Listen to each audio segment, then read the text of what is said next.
야, 너 어디서 뭘 하고 돌아다니는 거야? 우리 식구들은 다 모였는데 밥상도 안 차려놓고 백수 남편은 새해 전날 밤 소리소리 질렀다. 하지만 그는 자신에게 어떤 깜짝 선물이 기다리고 있을지 상상조차 하지 못했다. 시작하기 전에 좋아요를 누르고 채널을 구독해 주시면 감사하겠습니다. 그럼 편안하게 들어주세요. 지혜는 창가에 서서 눈 덮인 마당을 바라보았다. 3일 후면 새해였지만 그녀의 마음속은 너무나 공허해서 이대로 사라져 버리고 싶을 정도였다. 주머니 속에서 휴대폰이 진동했다. 또 민준에게서 온 문자였다. 한우 갈비찜이랑 모둠회 사는 거 잊지 마. 어머니가 좋아하시니까 넉넉하게 사. 그녀는 화면을 보고는 답장 없이 휴대폰을 잠갔다. 지갑에는 12월 월급으로 받은 돈 중 겨우 80만 원이 남아 있었다. 민주는 15명분의 명절상을 차리라고 요구했다. 그의 친척, 그의 친구들을 위한 자리였지만 돈은 언제나처럼 한 푼도 주지 않았다. 15년 전에는 모든 것이 완전히 달랐다. 지혜가 28살이었을 때 공통된 지인의 생일 파티에서 민준을 만났다. 그는 대형 건설 현장의 소장이었고 미래 계획에 대해 자신감 있게 말했으며 비싼 차를 몰았다. 그녀에게는 실패한 첫 결혼과 8살짜리 딸 서연이 있었다. 그녀는 무역회사 격리부에서 일했다. 월급도 괜찮았고 방 하나짜리 작은 아파트도 있었다. 소박하지만 스스로의 힘으로 살아가고 있었다. 민주는 멋지게 구애했다. 직장으로 꽃을 보내고 주말에는 레스토랑에 가고 서연에게 선물을 사주었다. 내가 두 사람 다 책임질게. 그는 지혜의 집 문 앞에서 키스하며 말했다. 그녀는 믿었다. 마침내 기댈 수 있는 든든한 남자를 만났다고 그렇게 믿고 싶었다. 반년 후 30명 정도의 하객만 모시고 작은 결혼식을 올렸다. 민주는 변두리에 있는 자신의 방 3개짜리 아파트로 이사 오라고 주장했다. 당신 작은 아파트는 뭐하러? 내 집이 더 넓잖아. 서연이 방도 따로 줄 수 있고. 지혜는 동의했다. 그녀의 아파트는 세를 놓았다. 월세는 민준이 가져갔다. 내가 관리비도 내고 당신 딸도 먹여 살리잖아. 이게 공평한 거야. 첫 해는 평온하게 지나갔다. 민준은 일했고 피곤하지만 만족스러운 얼굴로 퇴근했다. 지혜는 요리하고 청소하고 출근하고 서연을 학교에서 데려왔다. 특별한 충격 없이 평범한 결혼 생활이었다. 하지만 그때부터 이미 사소한 것들을 눈치채기 시작했다. 그는 그녀의 직장 생활에 대해 묻지 않았고 그녀가 무엇을 느끼고 무슨 생각을 하는지 관심이 없었다. 그녀가 이야기를 시작하면 그는 휴대폰에 콜을 받고 고개를 끄덕이다가 1분 뒤에 물었다. 저녁 메뉴는 뭐야? 결혼 2년 차에 민주는 직장을 잃었다. 건설 현장이 문을 닫으면서 현장 소장이었던 그도 해고당했다. 괜찮아. 새로 구하면 되지. 그는 그때 그렇게 말했다. 지혜도 걱정하지 않았다. 하지만 한 달, 2달이 지나도록 그는 집에 앉아 TV를 보고 인터넷을 하거나 친구들을 만났다. 일자리를 구하냐는 질문에는 짜증스럽게 대답했다. 지금 경제가 어떤지 안 보여. 불경기라고. 제대로 된 일자리가 없어. 지혜는 계속 일했다. 그녀의 월급으로 세 식구가 살기에는 빠듯했다. 그녀는 민준에게 뭐라도 찾아보는 게 어떻겠냐고 조심스럽게 나매크노라. 그는 폭발했다. 내가 지금 시장에 나가서 푼돈이나 벌라는 거야. 나도 배운 사람이고 경력도 있어. 당신 변덕 때문에 자존심 버릴 순 없지. 결혼 3년 차에 민주는 소파에 완전히 자리를 잡았다. 일자리 찾기는 그만두었다. 집안일을 한다고 말했지만 지혜는 알고 있었다. 그녀가 퇴근하고 돌아오면 싱크대에는 아침에 쓴 그릇이 그대로 쌓여 있었다. 침대는 정리되지 않았고 선반에는 먼지가 가득했다. 피곤해. 머리가 아팠어. 그는 TV 화면에서 눈을 떼지 않고 중얼거렸다. 그녀는 말없이 설거지를 하고 청소를 하고 저녁을 준비했다. 온종일 컴퓨터 앞에 앉아 보고서를 작성하고 온 퇴근길 후에도 말이다. 서연이 11살이었을 때 민주는 지혜 앞에서 처음으로 아이에게 소리쳤다. 딸이 수학 시험에서 85점을 받아왔다. 너 바보야? 내 엄마가 너 먹여 살리려고 저렇게 개처럼 일하는데 넌 공부도 제대로 못해? 그는 성적표에 손가락질하며 소리쳤다. 서연은 울었다. 지혜가 둘 사이에 끼어들었다. 여보, 애잖아요. 누구나 실수할 수 있어요. 그는 그녀에게 돌아섰다. 당신은 끼어들지 마. 당신이 애를 너무 오냐오냐 하니까 저 모양이잖아. 그날 이후 무언가 변했다. 집이 넓었지만 지혜는 집이 비좁게 느껴지기 시작했다. 민주는 모든 지출에 대해 보고를 요구했다. 5만 원 어디다 썼어? 뭐해? 영수증 보여줘. 그녀는 식료품, 서연의 학용품, 생활용품 영수증을 보여주었다. 이딴 쓰레기에 5만 원이나 썼다고. 넌 절약할 줄도 몰라? 그는 소리쳤다. 그러면서도 다음 날이면 담배 사개만 원만, 친구들 만난다며 몇만 원씩 달라고 했다. 결혼 4년 차의 지혜는 그에게 아르바이트라도 해보라고 설득했다. 여보, 인터넷이라도 좀 봐요. 임시직이라도 있을지 모르잖아요. 우리 정말 월급 하나로 힘들어요. 그는 마치 그녀가 수치스러운 제안이라도 한 듯 쳐다보았다. 내가 배달이나 막노동이나 하라는 거야. 사람들이 민준이가 저렇게 됐다고 손가락질하는 꼴을 보라고.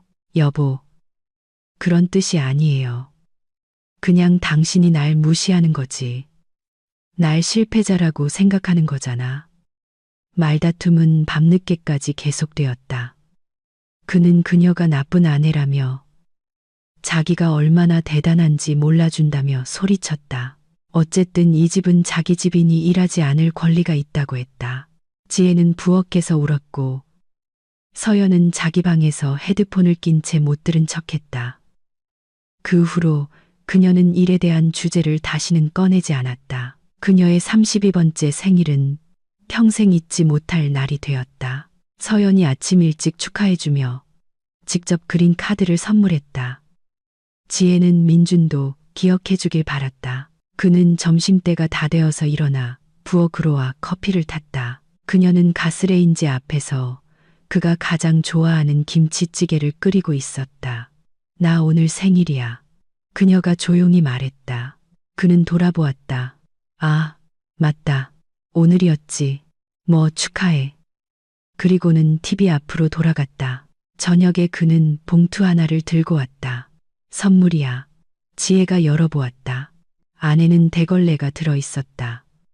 그냥 마트에서 파는 평범한 플라스틱 대걸레였다. 그녀는 말없이 그를 쳐다보았다. 뭐, 맘에 안 들어? 네가 쓰던 거 며칠 전에 부러졌잖아. 그래서 새로 샀어. 유용한 물건이지. 그는 농담기 하나 없이 진지하게 말했다. 마치 아내 생일 선물로 이게 정상이라고 정말로 믿는 사람처럼. 지혜는 욕실로 가서 울었다.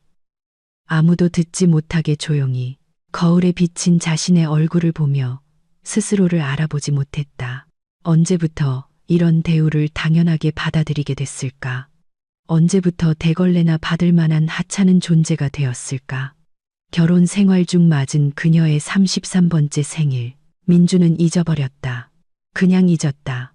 그녀는 아무 말도 하지 않았다. 굳이 상기시킬 필요가 있을까? 또다시 세제나 행주 따위를 선물 받으려고. 서연은 똑똑하고 눈치 빠른 아이로 자랐다. 15살 때 그녀는 엄마에게 단도직입적으로 말했다. 엄마, 저 사람이 엄마를 이용하고 있다는 거 알아? 둘은 부엌에 앉아 있었다. 민주는 친구들을 만나러 나간 후였다. 서연아, 그 사람에 대해 그렇게 말하지 마. 왜? 사실이잖아. 5년 동안 일도 안 하고 엄마는 죽어라 일하는데 저 사람은 소파에 누워서 엄마한테 소리나 지르잖아. 정상이 아니야. 지혜는 대답할 말을 찾지 못했다. 딸의 말이 모두 맞았기 때문이다. 하지만 어떻게 떠나지? 어디로? 그녀의 아파트는 너무 오랫동안 세를 줘서 세입자들이 가족 같았다. 계약은 장기 계약이었다. 민준이 우겨서 그렇게 했다. 그는 월세를 챙기며 공동의 필요를 위해 저축한다고 말했다. 하지만 한 번은 지혜가 얼마나 모았는지 물었을 때 그는 짜증내며 대답했다. 내가 당신한테 보고까지 해야 해? 우리 가족 돈이고 내가 관리하는 거야. 그가 백수로 지낸 지 6년째 되던 해 집에 새로운 규칙이 생겼다. 민주는 자신이 집에 있으니 이제 자기가 주인이라고 결정했다. 내가 당신 청소하는 거 확인할 거야. 이 집은 질서가 있어야 해. 그는 불만스러운 표정으로 집안을 돌아다니며 선반을 손가락으로 쓸어 먼지가 있는지 확인했다. 먼지 한 톨이라도 발견하면 난리를 쳤다. 너 청소하긴 하는 거야. 아니면 하는 척만 하는 거야. 지혜는 피곤한 몸으로 퇴근해서 저녁을 준비했고 그는 식탁에 앉아 평가했다. 국이 짜네. 고기는 질기고 지난번이 더 맛있었어. 그녀는 침묵했다. 다시 만들고 새로 요리했다. 만약 반박이라도 하면 저녁 내내 싸움이 시작될 것이고 아침에는 출근해야 했기 때문이다. 서연은 17살이 되자 다른 도시로 대학을 갔다. 대학교에 합격해 기숙사를 얻었다. 지혜는 딸이 단지 공부 때문에 도망친 것이 아니라는 것을 알았다. 그 숨 막히는 분위기, 고함 소리, 끊임없는 긴장감으로부터 탈출한 것이었다. 엄마, 나한테 와. 서연이 전화로 말했다. 곧 갈게, 딸. 지혜는 대답했지만 가지 않았다. 계속 미루고 어떻게든 저절로 해결되리라 희망을 품었다. 7년째 되던 해 민주는 그녀에게 별명을 붙여주기 시작했다. 처음에는 친구들 앞에서 농담처럼 얘는 우리 집 식모 지혜야. 소금 간만 잘 맞추면 요리는 꽤 해. 모두가 웃었다. 지혜는 차를 내오며 어색하게 미소 지었다. 그러다 그 별명은 굳어졌다. 어이 식모. 밥 차려. 그는 소파에서 소리쳤다. 식모, 왜 셔츠가 안 다려져 있어? 그의 어머니 박 여사님은 한 달에 한 번씩 오셨다. 그녀의 방문은 매번 시험이었다. 그녀는 아파트 구석구석을 돌아다니며 청결 상태를 확인하고 냉장고를 들여다봤다. 지혜야, 오이가 왜 이렇게 시들었니? 신선한 걸로 사야지. 어머님이야말로 아드님 일자리나 좀 알아보시라고 신경 쓰시는 게 어때요? 한 번은 지혜가 참지 못하고 말했다. 시어머니는 눈을 동그랗게 떴다. 네가 감히 어떻게? 내 아들은 남자야. 일자리 찾느라 지쳐 있다고. 넌 그런 아들을 위해 편안한 환경을 만들어줘야지. 이 대화를 들은 민주는 그 후 일주일 동안 삐져서 반복했다. 네가 우리 엄마를 모욕했어. 네가 무슨 짓을 했는지 알아. 지혜는 시어머니에게 전화로 사과했다. 굴욕적으로 민준의 백수 생활 8년 차는 팬데믹과 겹쳤다. 모두가 집에 머물렀다. 지혜는 재택근무로 전환했다. 그건 지옥이었다. 민주는 계속 옆에서 어슬렁거리며 모니터를 들여다보고 논평했다. 너 거기서 뭐 하는 거야? 웬 숫자들 뿐이냐? 그녀는 이게 복잡한 보고서이며 집중해야 한다고 설명하려 했다. 그는 삐쳤다. 지금 나를 방에서 내쫓는 거야. 내 집 내 방에서. 밤마다 콘서트가 시작되었다. 민주는 낮에 잠을 잤기 때문에 새벽 3, 4시에 잠자리에 들었다. 침실로 들어와 지혜를 깨웠다. 배고파. 뭐 좀 만들어줘. 그녀는 새벽 2시에 일어나 부엌으로 가서 저녁을 데우거나 계란 프라이를 했다. 그가 휴대폰을 보며 음식을 씹는 동안 그녀는 졸음과 싸우며 서 있었다. 맛없네. 자. 그는 한마디 툭 던지고 가버렸다. 그녀는 다시 요리를 시작했다. 아침 7시에는 일어나 출근 준비를 하고 컴퓨터를 켜고 숫자를 맞추고 상사의 전화를 받아야 했다. 민주는 점심때까지 자면서 그녀가 조금이라도 시끄럽게 하면 화를 냈다. 9년째 되던 해 지혜는 자신이 그를 증오한다는 것을 깨달았다. 단순히 지치거나 실망한 게 아니라 명백한 증오였다. 그녀는 그가 소파에 누워 다리를 벌리고 감자칩을 먹는 모습을 보며 혐오감에 속이 뒤틀렸다. 이 남자가 그녀의 인생을 망쳤다. 체계적으로 하루하루, 해마다. 그리고 가장 끔찍한 것은 그녀 자신이 그것을 허락했다는 사실이었다. 그녀는 인터넷에서 정보를 찾기 시작했다.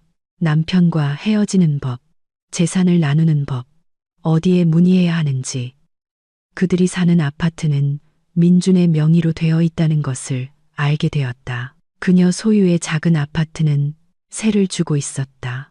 계약은 5년 장기 계약이었다. 파기하기 어려웠다. 모아둔 돈도 없었다. 민준이 모든 지출을 통제했기 때문에 무언가 모으는 것은 불가능했다.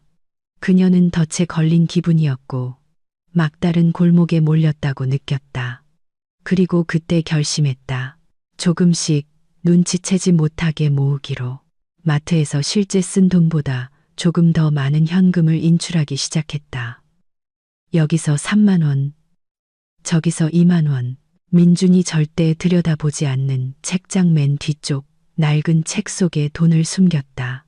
반년 동안 100만 원이 모였고 그 다음엔 150만 원이 되었다. 그건 그녀의 돈이었고 자유로 향하는 길이었다. 서연은 대학을 졸업하고 서울에서 직장을 구했다. 매주 전화했다. 엄마, 언제 그 사람한테서 벗어날 거야? 곧 딸. 엄마는 3년째 그렇게 말하고 있어. 정말 준비하고 있어. 시간이 좀 필요할 뿐이야. 민준이 백수로 지낸 지 10년째 그들의 삶에 미니가 나타났다.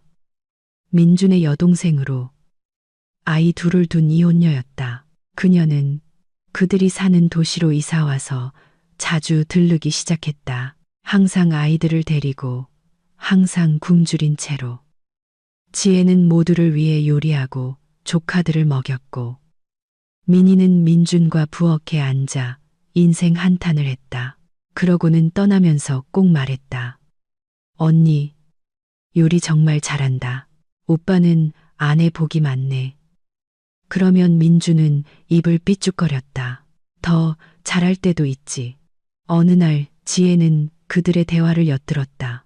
민준이 여동생에게 말했다. 딴 여자랑 결혼했어야 했어.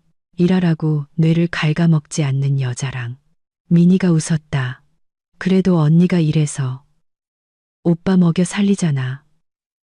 그건 걔 의무지. 내가 남자고 이 집 주인이니까. 지혜는 문 뒤에 서서 주먹을 꽉 쥐었다. 주인. 그는 스스로를 주인이라고 생각했다. 그녀가 청소하고 요리하고 월급으로 관리비 절반을 내는 아파트에서 그가 지옥으로 만든 인생의 주인이라고. 1년 전 모든 것을 결정짓는 사건이 일어났다. 지혜는 그의 휴대폰에서 메시지를 발견했다. 그가 휴대폰을 부엌에 두고 샤워하러 간 사이 휴대폰이 진동했다. 아라에게서 온 메시지였다. 오늘 기다릴게, 자기야. 8시까지 와. 지혜는 채팅창을 열었다. 거기에는 둘이 함께 찍은 사진과 메시지들이 있었다. 그들은 이미 반년 동안 만나고 있었다. 아라, 32살, 네일 아티스트. 민주는 아내에게는 10년 동안 하지 않았던 말들을 그녀에게 쓰고 있었다. 보고 싶어 자기야. 네가 제일 예뻐. 지혜는 울지도 놀라지도 않았다. 그저 깨달았다. 이제 끝이야. 그녀는 대화 내용을 스크린샷으로 찍어 자신의 이메일로 보내고 흔적을 지운 뒤 휴대폰을 제자리에 두었다. 민준이 샤워를 마치고 나와 휴대폰을 들고 아라에게 답장했다. 갈게 자기. 지혜 앞에서 숨기지도 않고. 저녁에 그는 말했다. 나 친구 만나러 가. 맥주나 한잔 하려고. 그는 나갔다. 밤늦게 돌아온 그는 만족스러운 표정에 여자 향수 냄새를 풍겼다. 지혜는 어둠 속에 누워 생각했다. 어떻게 이 지경까지 왔을까? 남편이 바람을 피우고 내 돈으로 살면서 나를 모욕하는데도 나는 침묵하고 있다니. 다음 날 그녀는 변호사 상담을 예약했다. 친구가 실력 좋은 전문가를 소개해줬다. 변호사는 그녀의 이야기를 듣고 고개를 끄덕였다. 이혼하고 재산을 분할할 권리가 있습니다. 아파트는 그의 것이지만 결혼 기간 동안 재정적으로 기여했다는 것을 증명하면 보상을 요구할 수 있습니다. 세를 주고 있는 당신의 아파트는 당신의 재산입니다. 그는 그 아파트에 대해 권리를 주장할 수 없습니다. 지혜는 들으면서 마음속 결심이 굳어지는 것을 느꼈다. 떠날 수 있다. 떠나야만 한다. 단지 모든 것을 제대로 계획해야 했다. 그녀는 서류를 모으기 시작했다. 가족을 위해 지출했음을 증명하는 영수증 사본, 계좌 이체 내역, 민준과 그의 애인의 대화 스크린샷, 모든 것을 별도의 폴더에 담아 옷장에 숨기고 때를 기다렸다. 민준은 아무것도 눈치채지 못했다. 그는 여전히 소파에 누워 소리치고 요구하고 모욕했다. 일주일에 두세 번씩 아라를 만나며 친구 핑계를 댔다. 지혜는 믿는 척했다. 말없이 요리하고 청소하고 일하며 힘을 모았다. 3개월 전 서연이 주말에 집에 왔다. 둘은 부엌에 앉아 있었다. 민주는 산책하러 나갔다. 엄마, 내가 방법 찾아놨어. 나 서울에서 투룸 오피스텔 얻었어. 같이 살자. 이리 와. 지혜는 딸을 바라보았다. 곧 서연아, 거의 다 준비됐어. 정말? 딸의 눈에 희망이 어렸다. 정말이야. 조금만 더 시간을 줘. 2개월 전 변호사가 계획을 짜는데 도움을 주었다. 이혼 소송을 제기하세요.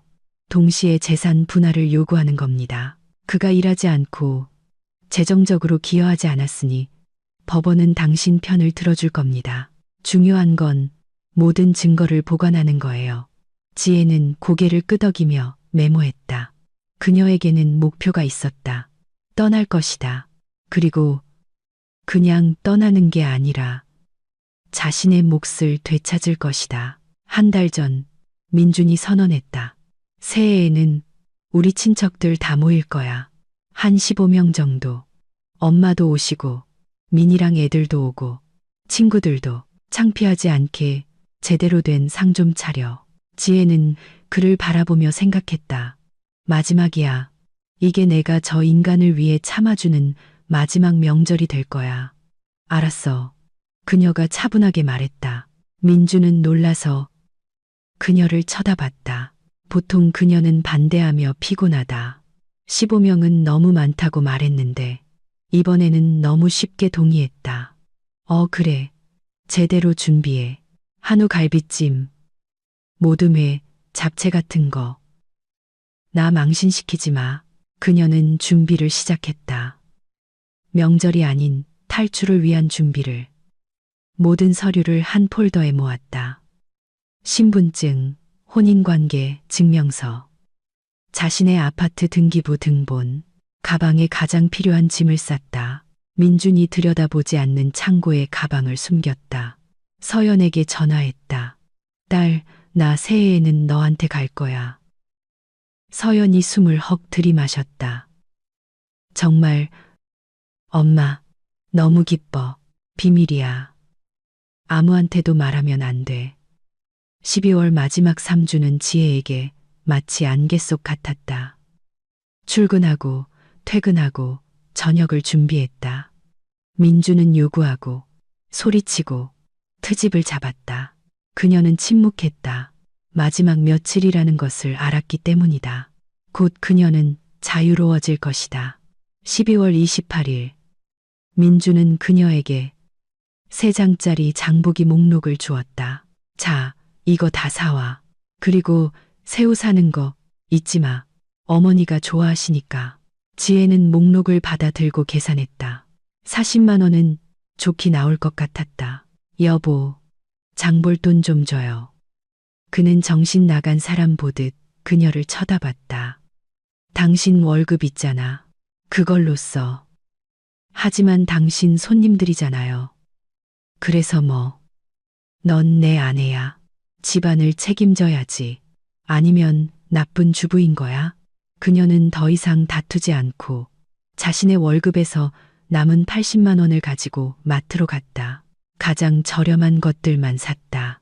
분홍 소시지 한 덩이, 마요네즈, 샐러드용 채소 몇 가지, 갈비찜용 고기나 회는 사지 않았다.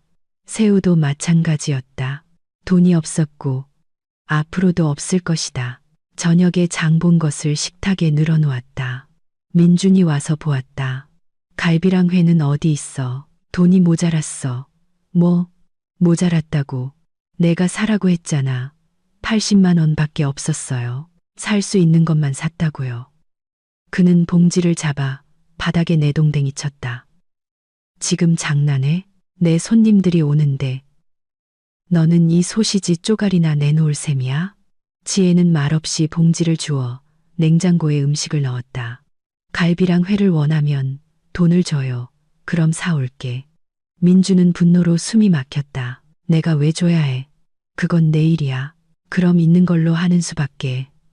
그는 1시간 더 소리치다 문을 쾅 닫고 나가버렸다. 밤늦게 술에 취해 돌아와 침대에 쓰러졌다. 지혜는 옆에 누워 어둠 속에서 미소 지었다. 이틀만 더. 이틀만 지나면 그녀는 자유다. 12월 29일. 민주는 침울하게 돌아다니며 어머니에게 전화해 불평했다. 제가 제대로 된 음식도 못 사요.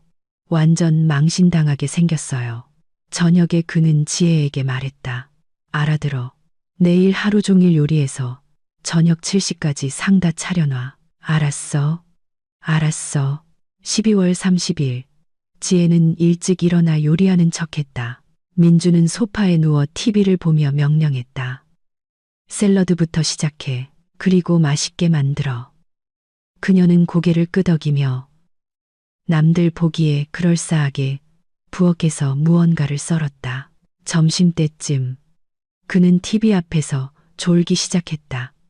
그녀는 조용히 침실로 가서 창고에서 준비해둔 가방을 꺼냈다. 옷을 갈아입고 짧은 메모를 써서 부엌 식탁 위에 올려두었다. 나 다시는 안 돌아와. 찾지 마. 마지막으로 잠든 남편을 돌아보고 아파트에서 나와 조용히 문을 닫았다.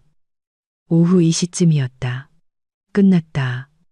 15년의 세월이 끝났다. 서울행 기차 안에서 지혜는 창가에 앉아 유리창 너머로 스쳐 지나가는 숲과 들판, 마을들을 바라보았다. 킬로미터가 늘어날수록 숨쉬기가 편해졌다. 그녀는 휴대폰을 꺼내 서연에게 메시지를 보냈다. 딸, 너한테 가는 중이야. 저녁에 마중 나와. 그리고 화면을 보았다. 아직 민준을 차단하지는 않을 것이다. 그가 먼저 무슨 일이 일어났는지 깨닫게 놔두자. 그가 전화해서 진실을 듣게 하고 그 후에 그의 존재를 그녀의 인생에서 영원히 지워버릴 것이다. 그 시각 지혜는 서울역에서 기차에서 내리고 있었다. 서연은 꽃을 들고 서서 미소 지으며 엄마를 힘껏 껴안았다. 엄마, 정말 자랑스러워. 그들은 택시를 잡아 서연이 지난 1년간 살았던 변두리의 작은 투룸 오피스텔로 향했다. 지혜는 안으로 들어가 외투를 벗고 주위를 둘러보았다. 깨끗하고 아늑하고 따뜻했다. 그리고 아무도 소리치거나 요구하거나 모욕하지 않을 것이다. 엄마, 이리 와. 엄마 방 보여줄게. 서연이 말했다. 방은 작지만 밝았다. 침대, 옷장, 창가 책상, 더 좋은 곳 찾거나 엄마 아파트 되찾을 때까지 여기서 지내. 지혜는 침대에 앉아 오랫동안 처음으로 울었다. 하지만 그건 안도의 눈물이었다. 식탁 위 휴대폰이 다시 울렸다. 민준이 오늘만 45번째로 전화를 걸어왔다. 지혜는 화면을 보고 미소 지었다. 내일은 전화를 받을 것이다. 내일은 그에게 그동안 쌓였던 모든 것을 말해줄 것이다. 오늘은 그가 불확실성 속에서 고통받게 놔두자. 한편 대전의 아파트에서는 민준이 홀로 앉아 있었다. 손님들은 저녁에 배고프고 불만 가득한 채로 흩어졌다. 어머니는 그에게 소리쳤고 여동생은 한심하다고 했다. 친구들은 서로 눈치를 보며 침묵했다. 모두 떠나고 냉장고에 소시지와 마요네즈만 남은 텅 빈 아파트에 그 혼자 남았다. 그는 명절 특집 프로그램을 틀어놓은 TV를 보며 믿을 수 없었다. 어떻게 이런 일이 15년간 순종했던 그의 조용한 생쥐 같던 지혜가 그냥 떠나버리다니. 이제 어떡하지? 그는 다시 그녀의 번호를 눌렀다. 긴 신호음만 울렸다. 받지 않았다. 민주는 내일 자신의 인생이 완전히 바뀔 것이라는 사실을 몰랐다. 지혜가 그냥 떠난 것이 아니라 전쟁을 선포했다는 것을, 그녀가 그에게 소중했던 모든 것, 즉 평온, 편안함, 그녀에 대한 지배력을 모두 빼앗아 갈 것이라는 것을, 15년간의 굴욕이 그에게 모든 것을 잃는 대가로 돌아올 것이라는 것을. 하지만 그건 내일의 일이었다. 지금 새해 전야에 그는 어둠 속에 앉아 어디서부터 잘못되었는지 되짚어보고 있었다. 실수는 간단했다. 그는 지혜가 영원히 참을 것이라고 생각했다. 하지만 누구에게나 인내심에는 한계가 있고 그녀의 인내심도 끝이 났다. 12월 30일 오후 5시경 민주는 소파에서 잠이 깼다. 어제 마신 술 때문에 머리가 띵했다. 그는 일어나 기지개를 켜고 시계를 보았다. 젠장. 벌써 오시잖아. 곧 손님들이 올 텐데. 지혜는 어디 있지? 왜 이렇게 조용하지? 그는 부엌으로 갔다. 냉장고는 열려 있었다.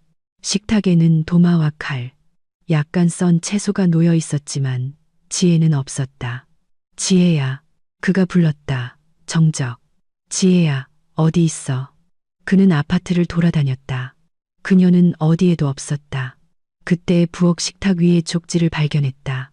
읽고 또 읽었다. 이게 무슨 헛소리야. 그는 중얼거렸다. 그냥 이렇게 떠날 리가 없잖아. 그럴 리가. 하지만 창고 문은 열려 있었다.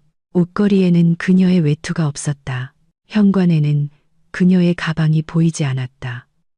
민주는 부엌으로 돌아와 의자에 앉았다. 머릿속이 정리되지 않았다. 그의 조용하고 기죽어 있던 지혜.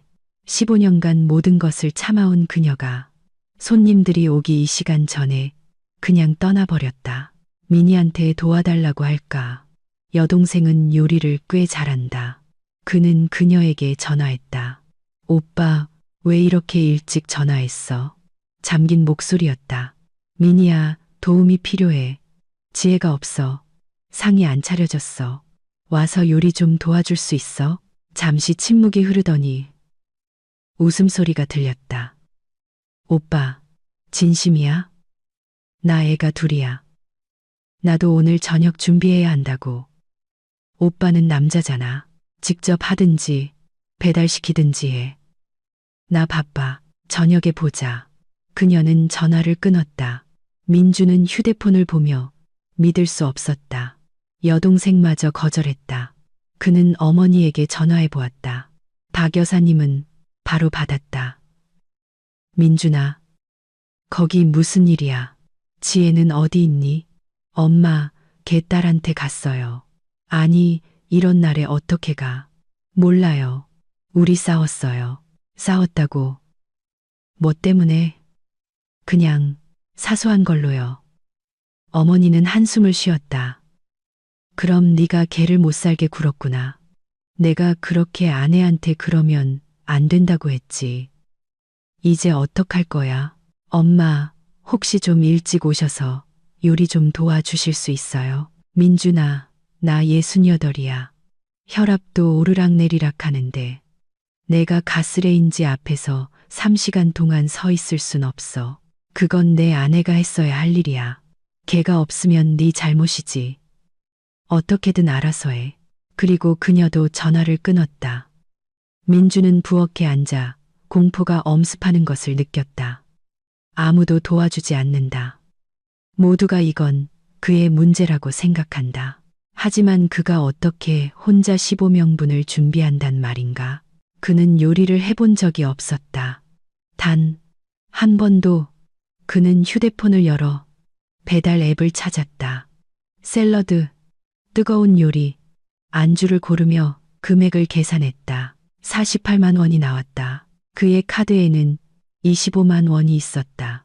월급은 10년째 없었다. 지혜의 돈으로 살았는데 지금은 그 돈이 없었다.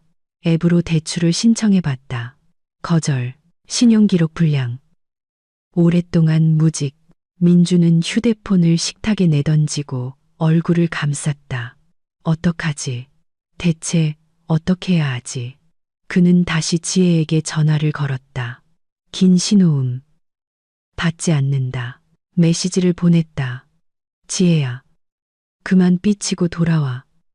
우리 얘기 좀 하자. 메시지는 전송되었지만 읽지 않았다. 또 하나, 네가 화난 건 알지만 손님들이 오잖아. 그 사람들을 이렇게 난처하게 만들 순 없잖아. 전송됨. 읽지 않음. 그는 냉장고를 보았다. 어제 산 소시지, 마요네즈, 채소가 조금 있었다.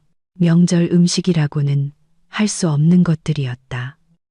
이 시간 안에 그는 아무것도 준비하지 못할 것이다. 설령하고 싶어도 그는 요리할 줄 몰랐다. 한 번도 해본 적이 없었다. 수년 만에 처음으로 민주는 무력감을 느꼈다. 항상 명령하고 항상 요구하던 그가 갑자기 해결할 수 없는 문제 앞에 홀로 남겨졌다. 그리고 탓할 사람도 없었다. 자신 외에는. 그는 식당에 전화를 걸기 시작했다. 혹시 완성된 음식이라도 주문할 수 있을까 해서. 안녕하세요. 오늘 저녁 15명분 잔치 음식을 주문할 수 있을까요? 오늘요. 새해잖아요. 한 달 전부터 예약이 꽉 찼는데요. 정말 급해서요. 죄송하지만 도와드릴 수 없습니다. 그는 5군데의 식당에 전화했지만 모두 같은 대답이었다. 예약 마감. 주문은 12월 25일까지 받았다. 마지막 순간에 요리해줄 곳은 아무데도 없었다. 민주는 소파에 앉아 눈을 감았다. 실패, 완전한 실패.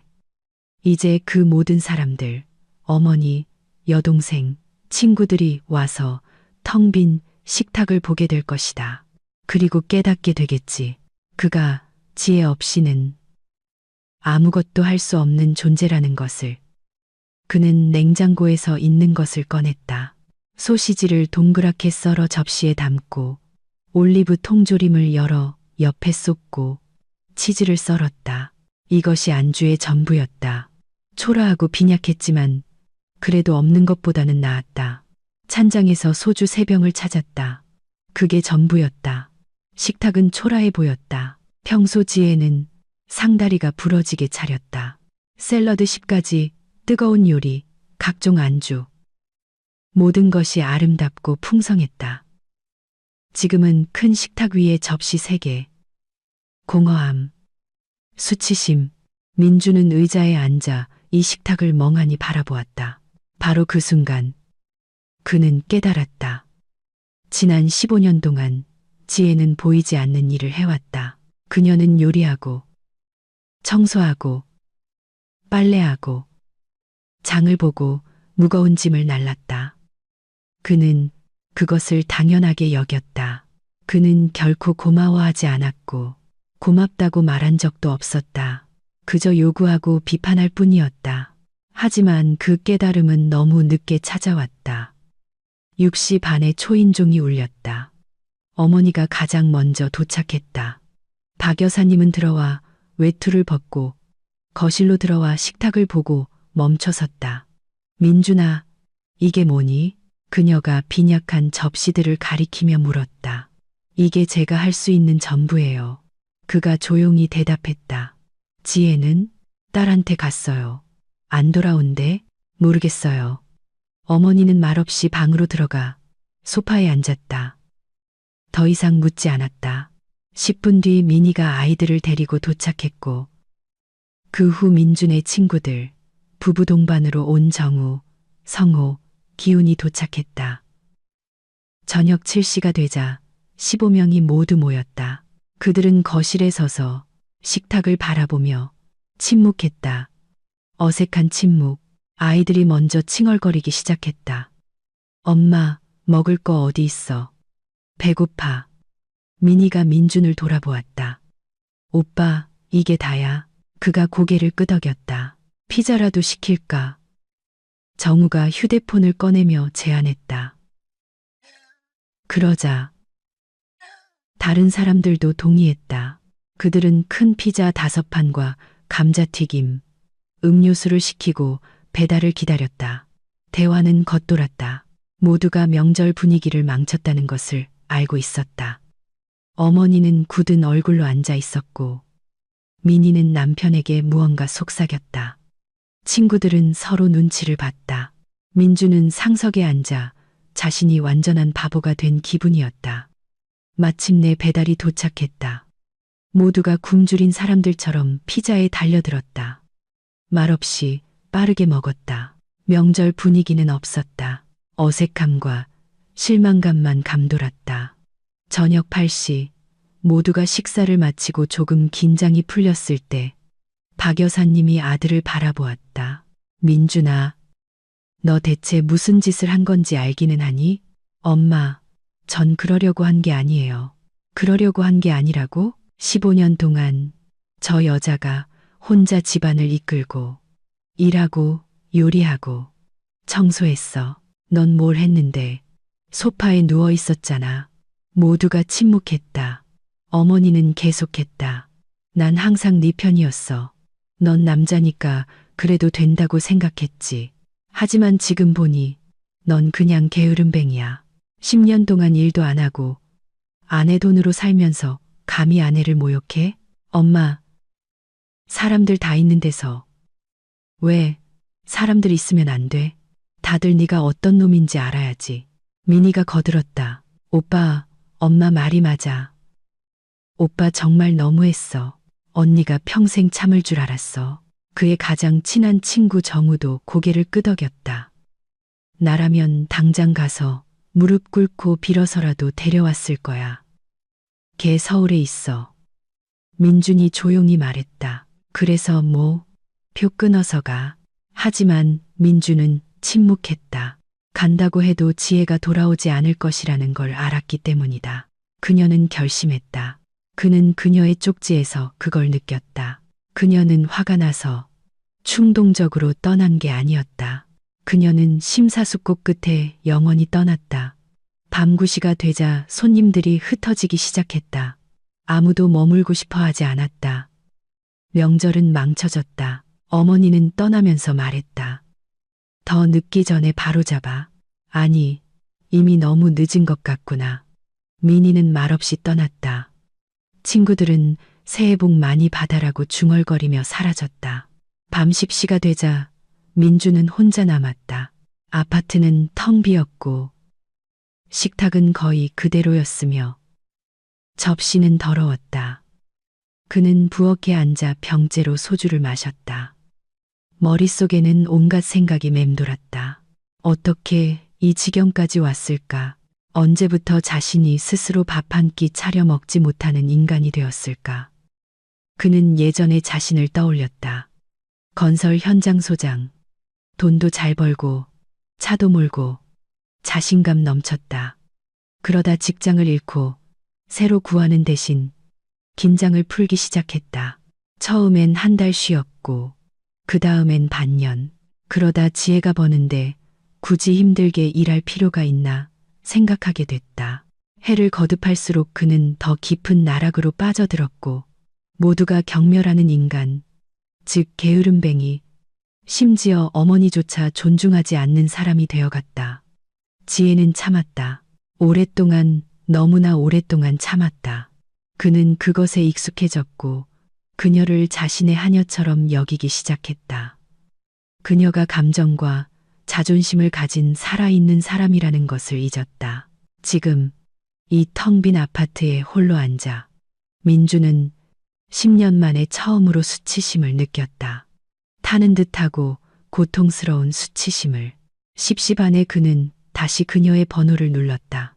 긴 신호음 받지 않는다. 그는 메시지를 보냈다. 지혜야, 미안해. 내가 잘못했다는 걸 깨달았어. 우리 얘기 좀 하자. 전송됨.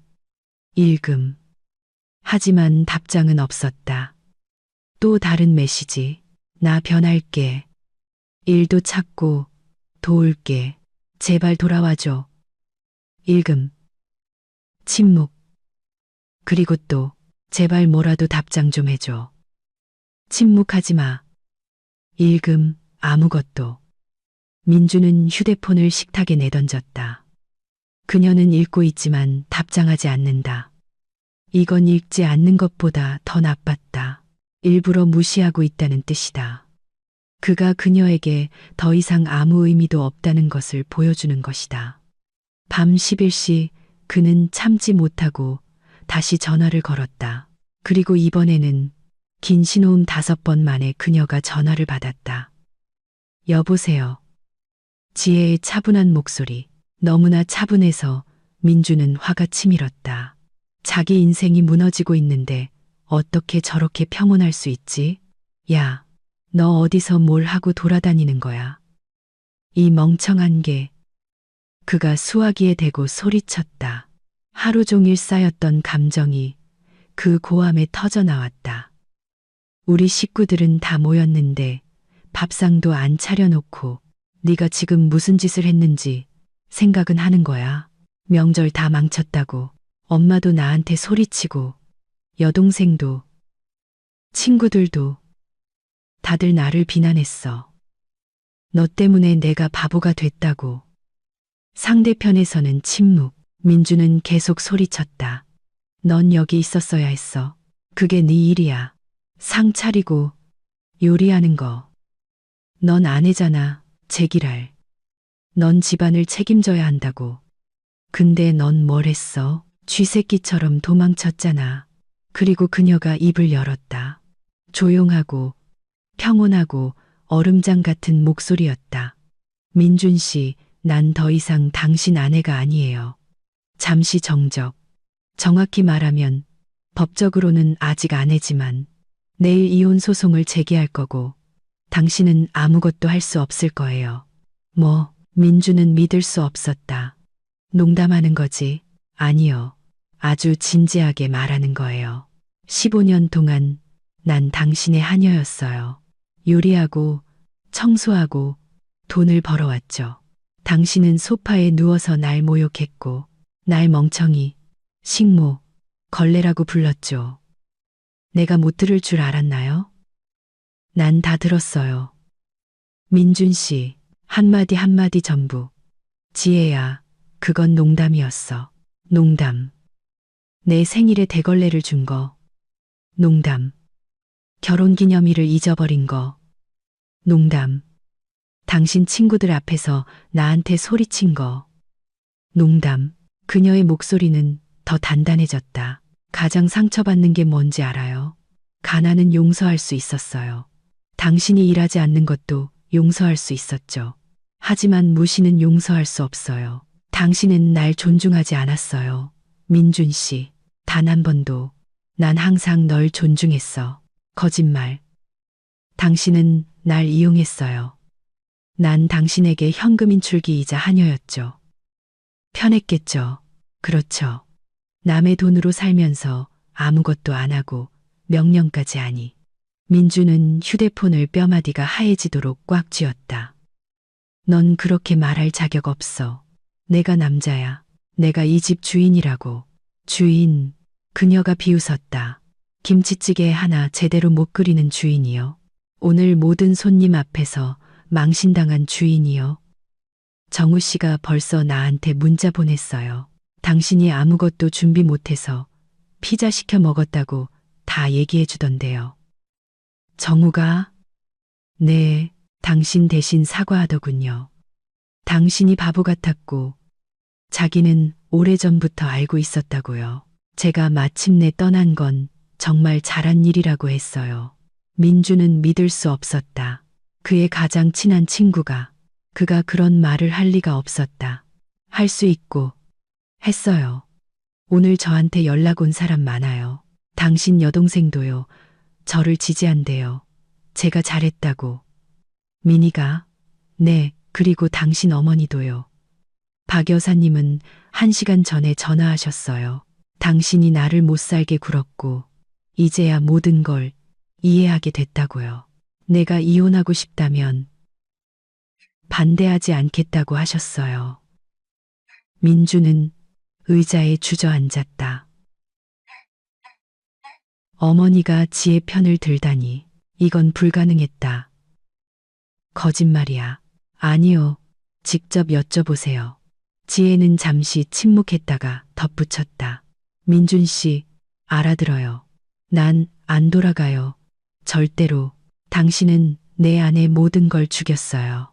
사랑, 존중, 심지어 동정심까지도요. 이제 난 그냥 당신 없이 내 인생을 살고 싶을 뿐이에요. 넌 돈도 없고 집도 없잖아. 넌 돌아올 거야. 갈 데가 없으니까. 나 집 있어요.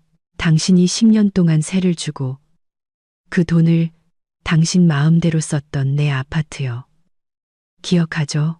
임대차 계약 해지하고 거기로 들어가거나 팔아서 더 작은 걸 사더라도 내 집을 가질 거예요. 너 그럴 수 없어. 계약이 5년이나 남았다고. 할 수 있어요. 내가 집주인이니까요. 법적으로 3개월 전에 통보하면 계약을 해지할 수 있어요. 이미 세입자에게 통지서를 보냈어요. 민주는 발밑에 땅이 꺼지는 것을 느꼈다. 그 돈, 월 150만 원은 그의 유일한 수입원이었다. 넌 그렇게 할 수 없어. 할 수 있어요. 그리고 내일 이혼 소송과 재산 분할 청구 소송도 제기할 거예요. 무슨 재산? 아파트는 내 거잖아. 네. 하지만 난 그 아파트에 돈을 투자했어요. 수리비, 가구, 가전제품 비용을 댔죠. 영수증 전부 가지고 있어요. 보상을 요구할 거예요. 무슨 보상? 내가 산 것들 가치의 절반이요. 내 계산으로는 약 2억 원 정도 돼요. 나 그런 돈 없어. 그럼 아파트를 팔아서 돈을 나누든가 당신이 내 몫을 사든가 하세요. 알아서 결정해요. 민주는 한마디도 할 수 없었다. 그녀는 모든 것을 생각했고 모든 것을 계획했다. 이건 충동적인 탈출이 아니라 준비된 작전이었다. 지혜야, 너 미쳤어? 아니요. 민준 씨, 그냥 정신을 차린 거예요. 15년 동안 난 눈이 멀었죠. 참고 당신이 변하기를 바랐어요. 하지만 당신은 변하지 않았고 더 나빠지기만 했죠. 난 더 이상 당신에게 내 인생을 낭비하고 싶지 않아요. 일도 찾고 도울게. 늦었어요. 난 더 이상 당신을 믿지 않아요. 기회를 줘. 당신에겐 15년이 있었어요. 그게 당신의 기회였죠. 당신은 그걸 다 날려버렸어요. 침묵. 민주는 자신의 거친 숨소리를 들었다. 그때 지혜가 덧붙였다. 조용히. 그리고 나아라 씨에 대해서도 알아요. 심장이 쿵 내려앉았다. 뭐? 당신 애인이요. 그 네일숍 아가씨. 이미 1년 전부터 알고 있었어요. 당신들 대화 내용 스크린샷. 사진들. 전부 다 가지고 있어요. 지혜야. 조용히.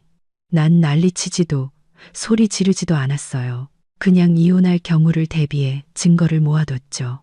이제 나에겐 내가 원하는 모든 것을 요구할 근거가 있어요. 외도, 무직, 법원은 내 편일 거예요. 민주는 깨달았다. 그는 졌다. 완전히 최종적으로 졌다. 그가 약하다고 생각했던 이 조용하고 기죽어 있던 여자는 더 강했다. 그녀는 그를 이겼고 모든 것을 세세하게 계획했고 이제 모든 것을 빼앗아 갈 것이다. 독한 년. 그가 신음했다. 그럴지도 모르죠. 지혜가 차분하게 대답했다. 하지만 더 이상 당신의 노예는 아닌 독한 년이죠. 잘 있어요, 민준 씨. 다시는 전화하지 마세요. 잠깐만. 뭐요? 15년 세월이 아무 의미도 없는 거야? 그렇게 간단히 모든 걸 지워버릴 수 있어? 지혜는 잠시 침묵했다가 조용히 말했다. 그 15년은 잃어버린 시간이에요. 내가 굴욕과 두려움, 끊임없는 긴장 속에서 보낸 시간이죠. 난 단 하루도 그런 삶을 더 이상 원하지 않아요. 그러니 난 쉽게 지워버릴 수 있어요. 그리고 그녀는 전화를 끊었다. 민주는 휴대폰을 보며 속이 무너져 내리는 것을 느꼈다. 다시 전화를 걸어보았다. 고객의 전화기가 꺼져 있어. 그녀는 그의 번호를 차단했다. 그는 더러운 접시와 빈 병들 한가운데 부엌에 앉아 있었다. 창밖은 어두웠다. 12월 30일이 끝나가고 있었다. 내일은 새해지만 그에게는 아무것도 없었다. 아내도, 존중도, 미래도. 그는 소주병을 들어 남은 술을 다 마셨다. 그리고 테이블에 머리를 박고 수년 만에 처음으로 울었다. 자기 연민 때문이 아니라 자신을 돌봐주던 유일한 사람을 자기 손으로 잃었다는, 모든 것을 잃었다는 깨달음 때문이었다. 그리고 그 사람은 영원히 떠났다. 한편 서울에서 지혜는 휴대폰을 식탁에 내려놓고 미소 지었다. 서연이 그녀를 껴안았다. 엄마, 정말 멋져. 자랑스러워. 나도 내가 자랑스럽다, 딸. 그들은 부엌에 앉아 차를 마셨다. 내일은 새해, 새로운 삶. 굴욕도, 두려움도, 그녀의 존재를 지옥으로 만든 사람도 없는 삶.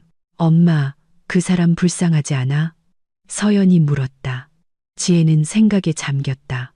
글쎄, 불쌍할 줄 알았는데. 아니, 전혀. 그가 스스로 선택한 길이야.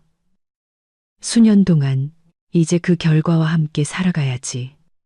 그가 복수할까봐 두렵진 않아? 아니, 그는 복수할 힘도 없어. 제대로 살아갈 힘조차 없다고. 그는 약해, 서연아. 오늘 그걸 깨달았어. 아주 약한 사람이야. 12월 31일. 그들은 일찍 일어났다. 서연은 장을 보러 갔고 지혜는 요리를 시작했다. 두 사람을 위한 간단한 저녁, 잡채, 닭구이, 샐러드, 사치스러운 갈비나 회는 없었다. 평범한 명절을 위한 평범한 음식. 자정에 그들은 발코니로 나갔다. 서울은 불빛으로 빛났고 하늘에서는 불꽃이 터졌다. 새해 복 많이 받아. 엄마, 새해 복 많이 받아, 우리 딸. 그들은 서로를 껴안았다. 지혜는 하늘을 보며 생각했다. 이게 나의 새로운 시작이야. 43살. 다시 시작하기에 늦지 않은 나이. 그 시각 민주는 어둠 속 소파에 누워 창밖에서 터지는 폭죽 소리를 듣고 있었다. 새해, 새로운 삶. 하지만 그의 삶은 전혀 다를 것이다. 혼자 남겨진 사람. 가진 것을 소중히 여기지 않았기에 모든 것을 잃은 사람의 삶. 1월 1일 아침, 지혜는 가벼운 마음으로 잠에서 깼다. 서연은 아직 자고 있었다. 그녀는 부엌으로 나가 커피를 내리고 창가에 앉아 휴대폰을 꺼내 2개월 전 상담했던 변호사에게 메시지를 보냈다. 김 변호사님, 새해 복 많이 받으세요. 저 이혼 소송 준비됐습니다. 언제 뵐 수 있을까요? 1시간 뒤 답장이 왔다. 지혜 씨, 잘 생각하셨어요. 1월 3일에 뵙죠. 서류 모두 준비해 주세요. 지혜는 미소 지었다. 모든 것이 계획대로 진행되고 있었다. 민주는 깨질 듯한 두통과 함께 잠에서 깼다. 아파트는 완전히 난장판이었다. 더러운 그릇, 빈 병, 담배꽁초. 그는 일어나 주위를 둘러보고 깨달았다. 이제 이 모든 걸 혼자 치워야 한다는 것을. 지혜는 더 이상 없었다. 그는 부엌으로 가서 냉장고를 열었다. 텅 비어 있었다. 정말 아무것도 없었다. 그 소시지조차 남지 않았다. 손님들이 다 먹어치웠다. 마트에 가야 했다. 하지만 가고 싶지 않았다. 그냥 누워서 일어나고 싶지 않았다. 휴대폰이 진동했다. 어머니에게서 온 메시지였다. 민준아, 나 진심이야. 상황을 바로잡고 싶으면 행동을 시작해. 일자리를 찾아. 뭐라도 하라고. 계속 소파에 누워 있으면 난 더 이상 내 엄마가 아니야. 그는 읽고 휴대폰을 식탁에 던졌다. 미니에게서 또 다른 메시지가 왔다. 오빠, 언니 말이 맞아. 오빠가 언니를 그렇게 만들었어. 서운해하지 마. 이건 사실이야. 오빠는 완전히 다른 사람이 됐어. 내가 기억하는 그 사람이 아니라고. 그녀마저 등을 돌렸다. 그는 혼자 남았다. 완전히 혼자. 아내도, 가족의 지지도, 친구도 없이 오직 그와 텅 빈 아파트뿐이었다. 민주는 바닥에 앉아 머리를 감쌌다. 어떡하지? 앞으로 어떻게 살지? 그는 몰랐다. 10년 동안 그는 자동 조종 모드로 살았다. 지혜가 일하면 그는 소파에 누워 있었다. 그녀가 요리하면 그는 먹었다. 그녀가 청소하면 그는 어지럽혔다. 모든 것이 간단하고 명확했다. 이제 아무것도 명확하지 않았다. 어떻게 요리하지? 아파트 관리비는 어떻게 내지? 지혜의 아파트 월세 150만 원 없이 어떻게 살지? 이 질문들이 뇌를 파고들었다. 그는 주위를 돌리려 TV를 켰지만 좋아하던 프로그램조차 눈에 들어오지 않았다. 그는 멍하니 화면을 바라보며 아무것도 이해하지 못했다. 저녁 때쯤 지혜에게서 메시지가 왔다. 공식적이고 건조한 내용이었다. 민준 씨, 공식적으로 통보합니다. 1월 2일 이혼 소송을 제기할 것입니다. 동시에 재산 분할 청구 소송도 제기할 것입니다. 변호사를 선임하는 것을 권합니다. 또한 제 아파트의 임대차 계약을 해지합니다. 세입자들은 4월 1일까지 집을 비울 것입니다. 당신은 더 이상 그 돈을 받지 못할 것입니다. 존중을 담아, 지혜 드림, 존중을 담아. 그건 뺨을 맞는 것 같았다. 그녀는 화내지도 않고 그저 계획했던 일을 하고 있을 뿐이었다. 차분하게, 체계적으로, 감정 없이. 민주는 깨달았다. 전쟁은 졌다. 시작도 하기 전에 이미 졌다. 그에게는 싸울 힘도, 변호사를 살 돈도, 무언가를 증명하려는 의지조차 없었기 때문이다. 그는 지쳤다. 죽을 만큼 지쳤다. 죽을 만큼 지쳤다. 그리고 가장 끔찍한 것은 그가 지혜가 옳다는 것을 이해했다는 것이다. 모든 면에서 옳았다. 그는 정말로 그녀를 못살게 굴었고 하녀로 만들었고 소중히 여기지 않았다. 이제 늦었다. 무언가를 바꾸기에는 너무 늦었다. 자신의 행동에 대한 결과를 받아들이고 앞으로 그렇게 살아가는 수밖에 없었다. 하지만 모든 것을 잃었을 때 어떻게 살아야 할까? 민주는 그 질문에 대한 답을 몰랐고 아마 영원히 알지 못할 것 같았다. 2월 2일 오전 9시. 지혜는 서연의 집 자기 방 거울 앞에 서서 자신의 모습을 바라보았다. 단정한 머리, 가벼운 화장, 깔끔한 정장. 오늘 그녀는 이혼 소송을 제기하러 변호사에게 간다. 자유를 향한 첫걸음. 엄마, 준비됐어. 서연이 방을 들여다보았다. 응, 준비됐어, 딸. 그들은 함께 집을 나섰다. 서연은 엄마를 지지하기 위해 회사에 휴가를 냈다. 엄마, 떨리지 않아? 아니, 이상하게 전혀. 그냥 후련한 기분이야. 변호사 사무실은 서울 중심가에 있었다. 김 변호사, 50대 여성으로 똑똑한 눈과 단단한 악수를 건네며 그들을 반갑게 맞았다. 지혜 씨, 들어오세요. 결심하셨다니 다행이네요. 그들은 테이블에 앉았다. 변호사는 폴더를 열었다. 자, 시작하죠. 이혼 및 재산 분할. 서류는 다 가져오셨나요? 지혜는 폴더를 꺼냈다. 신분증, 혼인관계 증명서, 아파트 등기부 등본, 계좌 이체 내역, 가구 및 가전제품, 영수증, 민준과 애인의 대화 스크린샷. 김 변호사는 각 서류를 꼼꼼히 검토했다. 훌륭합니다. 아주 확실한 사건이네요. 외도 증거 확실하고 재정적 불평등도 증명됩니다. 법원은 분명히 당신 편을 들어줄 겁니다. 이혼에 얼마나 걸릴까요? 쌍방합의 시 한 달입니다. 하지만 재산 분할을 요구하시니 절차가 길어질 겁니다. 최소 3, 4개월은 걸릴 거예요. 기다릴 준비가 됐어요. 김 변호사가 고개를 끄덕였다.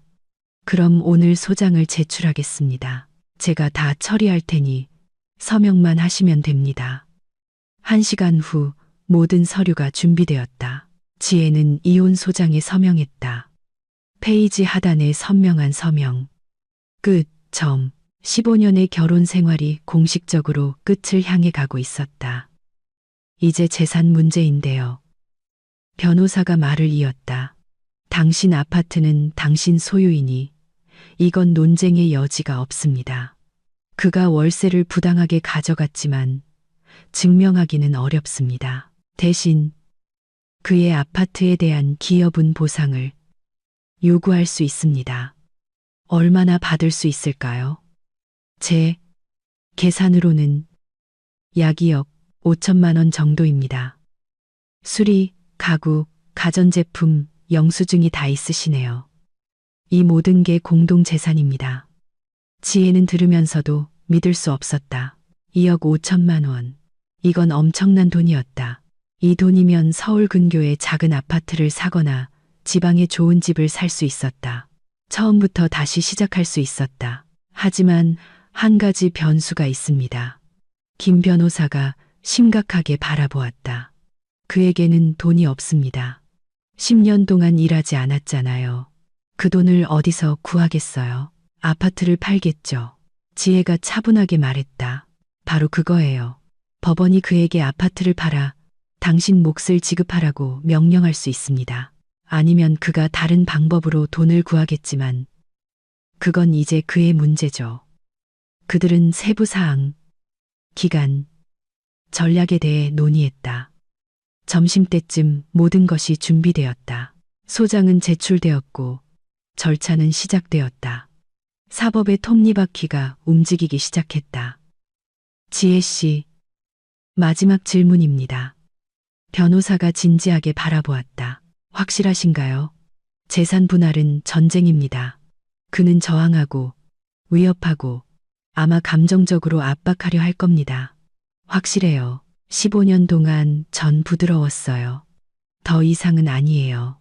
사무실을 나오자 지혜는 이상한 가벼움을 느꼈다. 마치 긴 등산 끝에 무거운 배낭을 벗어 던진 기분이었다. 사무실을 그나 가벼움을 맨 엄마, 점심 먹으러 가자. 축하해야지. 서연이 제안했다. 그들은 근처 카페에 들어가 파스타, 샐러드, 커피를 주문하고 앉아서 이야기했다. 수년 만에 처음으로 지혜는 자신이 제자리에 있는 기분이었다. 엄마 앞으로 어떻게 할 거야? 일이나 집은? 일은 찾고 있어. 이미 몇 군데 지원했어. 경력이 많으니까 뭐든 찾겠지. 사는 건 당분간은 내가 괜찮다면 너희 집에서. 그러다 보면 알게 되겠지. 내 아파트로 돌아갈 수도 있고 새로 얻을 수도 있고. 서연이 엄마의 손을 잡았다. 엄마, 얼마든지 있어. 엄마랑 같이 있으니 좋아. 둘이 있으니 더 재밌잖아. 지혜는 미소 지었다. 그녀에게는 지지해주는 딸이 있었다. 다시 시작할 힘이 있었다. 미래가 있었다. 그것만으로도 충분했다. 한편 대전에서 민주는 집에 앉아 벽을 쳐다보고 있었다. 새해 둘째 날. 지혜가 없는 둘째 날. 아파트는 돼지우리가 되었다. 싱크대에는 더러운 그릇이 산더미처럼 쌓여 있었다. 바닥은 닦지 않았고 먼지가 사방에 있었다. 남은 음식은 라면과 통조림뿐이었다. 어젯밤 라면을 끓이려다 떡이 된 덩어리가 되었다. 초인종이 울렸다. 민주는 마지못해 일어나 문을 열었다. 문 앞에는 서류 봉투를 든 집배원이 서 있었다. 민준 씨 맞으시죠? 여기 서명해 주세요. 민주는 서명하고 봉투를 받아 뜯었다. 안에는 법원에서 온 공식 통지서가 있었다. 지혜가 제출한 이혼 소장, 첫 변론 기일은 1월 23일이었다. 그는 서류를 3번이나 다시 읽었다. 그녀는 정말로 소송을 제기했다. 말만 한 게 아니라 실제로 했다. 그리고 또 다른 서류. 재산 분할 청구 소송. 청구 금액 2억 5천만 원. 민주는 현관 바닥에 그대로 주저앉았다. 2억 5천. 그는 평생 그런 돈을 가져본 적이 없었다. 일할 때조차 그렇게 많이 벌지 못했다. 어디서 그 돈을 구하지? 아파트는 대략 4억 원 정도 한다. 팔아서 반으로 나누면 2억이 남는다. 거기서 월세 내고 생활비 빼면 아무것도 남지 않을 것이다. 그는 휴대폰을 잡고 어머니에게 전화했다. 엄마, 도움이 필요해요. 무슨 도움? 돈이요. 지혜가 재산 분할 소송을 걸었어요. 2억 5천을 달래요. 침묵. 나 그런 돈 없어. 연금이 월 100만 원인데. 내가 어디서 너한테 몇 억을 주니? 그럼 저 어떡해요? 몰라, 민준아. 그건 내 문제야. 네가 만들었으니 네가 해결해. 그리고 전화를 끊었다. 민주는 미니에게 전화했다. 미니야, 나 돈 좀 빌려줄 수 있어? 얼마? 오빠, 나 애가 둘이야. 대출금도 있고. 나도 빚더미에 앉았어. 미안. 친구들도 거절했다. 정우는 대출이 있었고 성우는 자기 사업에 돈이 다 묶여 있었다. 기우는 최근에 아이가 태어났다. 아무도 백수에게 돈을 빌려줄 준비가 되어 있지 않았다. 민주는 혼자가 되었다. 그는 인터넷에서 일자리를 찾아보려 했고 구인 사이트를 열었다. 현장 소장, 최근 3년 경력 요구. 그의 경력은 10년 전의 것이었다. 관리자, 대졸, 프로그램 지식. 그에게는 아무것도 없었다. 막노동. 월급 250만 원. 설령 취직하더라도 그 돈으로 2억을 모으려면 8년이 걸린다. 막다른 길. 완전한 막다른 길. 그는 명절에 남은 소주를 따라 한 번에 마셨다. 그리고 또 마셨다. 저녁 때쯤 그는 취해서 소파에 누워 천장을 바라보고 있었다. 인생이 끝났다. 그냥 그렇게 끝나버렸다. 3월, 지혜는 한 회사로부터 전화를 받았다. 이력서를 보냈던 곳 중 하나였다. 지혜 씨, 저희는 머큐리 상사입니다. 이력서를 검토했습니다. 면접 보러 오실 수 있을까요? 네, 물론이죠. 언제가 좋을까요? 오늘 3시 괜찮으세요? 네, 괜찮습니다. 그녀는 제 시간에 도착했다. 회사는 건자재 도매업을 하고 있었고 경미 팀장이 필요했다. 면접은 40대 남성인 이사님이 진행했다. 지혜 씨, 자기소개 부탁합니다. 그녀는 이야기했다. 15년 경력, 대형 무역회사 근무, 모든 회계 프로그램 사용 가능, 여러 업무 동시 처리 가능. 왜 이전 직장을 그만두셨나요? 서울로 이사 와서요. 개인적인 사정입니다. 이사님은 고개를 끄덕였다. 추천서 있나요? 네, 드릴 수 있습니다. 그들은 업무, 일정, 급여에 대해 논의했다. 월 400만 원. 지혜에게는 훌륭한 조건이었다. 대전에서는 250만 원을 받았다. 언제부터 출근 가능하세요? 내일이라도요. 좋습니다. 그럼 1월 5일부터 출근해 주세요. 서류 작업은 첫날 다 처리하죠. 지혜는 사무실을 나오며 미소를 참기 힘들었다. 일. 괜찮은 급여에 좋은 일. 시작이 좋았다. 저녁에 그녀는 서연에게 이야기했다. 딸이 그녀를 껴안았다. 엄마, 너무 기뻐. 봐, 다 잘 되잖아. 응, 딸, 다 잘 되고 있어. 그들은 부엌에 앉아 차를 마시며 계획을 세웠다. 월급 400만 원이면 월세 100만 원짜리 원룸을 얻을 수 있었다. 생활비로 300만 원이 남았다. 충분하고도 남았다. 엄마, 떠나온 거 후회 안 해? 서연아, 단 1초도 후회 안 해. 오랜 세월 만에 처음으로 살아있는 기분이야. 마치 긴 잠에서 깨어난 것 같아. 만약 그가 변했다면, 일자리를 찾고 소리 지르는 걸 멈췄다면, 지혜는 생각에 잠겼다. 글쎄, 생각해봤어. 그가 변했더라도 너무 많은 시간이 흘렀고, 너무 많은 상처가 쌓였어. 난 더 이상 그와 살 수 없었을 거야. 그 모든 세월을 잊을 수 없었을 거라고. 1월 5일, 지혜는 출근했다. 새로운 동료들은 그녀를 반갑게 맞아주었다. 격리부. 그녀와 비슷한 나이의 여성. 세명, 선영, 미경, 지은, 그들은 서류 정리를 돕고 시스템을 보여주고 세부 사항을 설명해 주었다. 하루가 끝날 무렵 지혜는 대부분의 업무를 파악했다. 지혜 씨, 어디서 오셨어요? 선영이 점심시간에 물었다. 대전에서요. 무슨 일로 서울에 오셨어요? 이혼해요. 새 출발하려고요. 여자들은 서로를 쳐다보았다. 미경이 고개를 끄덕였다. 잘했어요. 저도 이혼했어요. 제 인생 최고의 결정이었죠. 저도 이혼했어요. 지은이 덧붙였다. 남자들은 종종 고마운 줄 몰라요. 아내가 하녀인 줄 알다가 그녀가 떠나면 그제야 놀라죠. 그들은 이야기를 나누었다. 알고 보니 각자 비슷한 사연을 가지고 있었다. 남편이 소중히 여기지 않고 돕지도 않았다. 아내가 집안을 이끄는 것을 당연하게 여겼다. 그리고 그들 각자는 어느 순간 떠나기로 결심했고 후회하지 않았다. 지혜 씨, 처음에는 힘들 거예요. 선영이 말했다. 혼자라는 것, 모든 걸 혼자 해야 한다는 것에 익숙해져야 해요. 하지만 나중에는 깨닫게 될 거예요. 이게 바로 자유라는 걸. 하고 싶은 걸. 하고 싶을 때 할 수 있죠. 아무도 소리치거나 요구하거나 모욕하지 않아요. 지혜는 들으며 고개를 끄덕였다. 그렇다. 바로 그녀가 느끼는 것, 자유였다. 날이 갈수록 일에 빠져들었다. 지혜는 보고서와 숫자에 몰두하며 사업의 미묘한 차이를 파악했다.